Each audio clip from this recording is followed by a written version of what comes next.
এই শান্তিটা গেল কোথায়? কোথায় আছে এই শান্তিটা? যে শান্তির তালাচে প্রত্যেকটা পুরুষ নারী তৃষ্ণার্ত নয়নে তাকিয়ে আছে, এই শান্তিটা কোথায়? শান্তি কোথায়? শান্তি কোথায়? শান্তি। রব ডাক দিয়ে বলে, বান্দা পেরেশান কেন তুমি? বান্দা বলে, মওলা শান্তি নাই। খাওয়াই যারে সেই পরে বদনাম করে, যাকে গর্ত থেকে তুলি সেই উল্টাই গর্তে ফেলে, যারে চাদর দিয়ে ঢেকে রেখেছি সে আমার কম্বল টান মারে।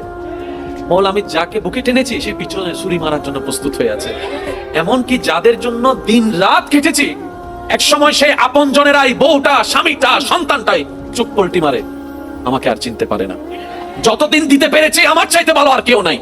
আজকে আমি 3 মাস অসুস্থ হয়ে আছি, আমার ছেলে আমাকে বর মনে করছে, আমার স্বামী আমাকে বর মনে করছে, আমার বউ আমাকে বর মনে করছে। বউ বলে, আল্লাহ আমি আজকে 30টা বছর দিন রাত পরিশ্রম করে রান্না করে খাওয়াইছি, আজকে 2টা মাস আমি অসুস্থ, বেড রেস্ট, ডাক্তার বলার কারণে আজকে সবাই কানে কানে শোনা যাচ্ছে, মুখে মুখে শোনা যাচ্ছে আমার স্বামীকে নাকি বিয়ে আরেকটা করালে ভালো হবে, আমাকে স্বামীকে নাকি বিয়ে আরেকটা করালে ভালো হবে। তার মানে কি আমি 30টা বছর বউ ছিলাম না কাজের মেয়ে ছিলাম? আমারও তো একটা প্রশ্ন থেকে যায়, আমার অবদানটা কোথায়? প্রত্যেকটা জনের চেহারার মধ্যে হাসি আছে কিন্তু মনের হাসিটা নাই। এবার বান্দা বলে, মওলা শান্তি দাও, শান্তি দাও, শান্তি দাও।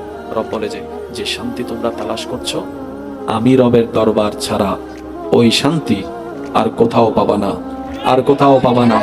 ওই প্রশান্তির দেখা তুমি কাশিং কালো পাবা না। তুমি বাংলাদেশ থেকে আমেরিকা চলে যাও, সিনারি দেখে 10টা মিনিট শান্তি পাবা।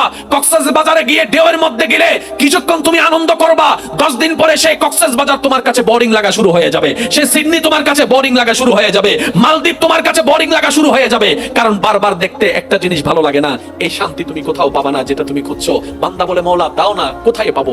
রব বলে যে একটা শর্ত পূরণ করো, তোমাকে আমি সেই শান্তি দান করবো। সুবহানাল্লাহ। তুমি একটা শর্ত পূরণ করো, আমি তোমাকে সেই শান্তির সাগরে ভাসিয়ে দিব। তুমি একটা শর্ত পূরণ করো, মাথার উপর ছাদ না থাকলেও বান্দা তোর মনে শান্তি থাকবেই থাকবে। সুবহানাল্লাহ। তোর ঘরে খাবার না থাকলেও শান্তি তোর অন্তরে থাকবেই থাকবে। বান্দা বলে, মওলা আমি শান্তি খোঁজার জন্য ঘর বানিয়েছি, শান্তিটা পাই নাই, বিয়ে করেছি, শান্তিটা পাই নাই, সন্তান এনেছি, শান্তিটা পাই নাই, ব্যবসা করেছি, শান্তিটা পাই নাই, আমি রিকশা ছেড়ে বাজারও গাড়িতে চলেছি, শান্তিটা পাই নাই। তুমি কি বলছো মওলা এগুলা ছাড়াও শান্তি পাওয়া যায়? রব বলে যে হ্যাঁ পাওয়া যাবে, পাওয়া যাবে। যখন আমি দিব, ঘরের উপর মাথার উপর ছাদ লাগবে না, তোর অন্তরে শান্তি লাগবে। বান্দা বলে, মওলা শর্তটা কি? রব বলে, হুয়াল্লাযী আনজালা সাকিনাতা ফি কুলুবিল মুমিনিন। বান্দারে তুই মনে ভিতরে বাহিরে মুমিন হয়ে যা, আমি আল্লাহ শান্তি নাজিল করে দিব। সুবহানাল্লাহ।